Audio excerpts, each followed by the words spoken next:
আজকে আমরা আমাদের আদরের রোজেলাকে নিয়ে চলে এসেছি ইসাপুরার সুন্দর একটা রেস্টুরেন্ট ফুড পার্ক।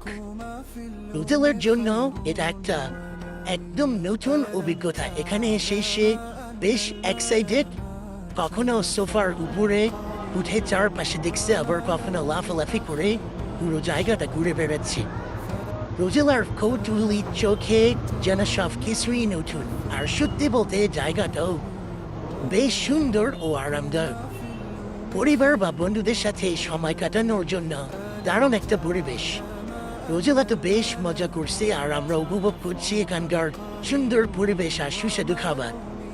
আপনাদের কেমন লেগেছে রোজেলার এই ঘোরাঘুরির মুহূর্তগুলা কমেন্টে অবশ্যই জানাবেন। আর রোজেলার আরো মজার মজার ভিডিও দেখতে আমাদের সাথেই থাকবেন। দেখা হবে পরের কোনো ব্লগে। সে পর্যন্ত ভালো থাকবেন। আল্লাহ হাফেজ।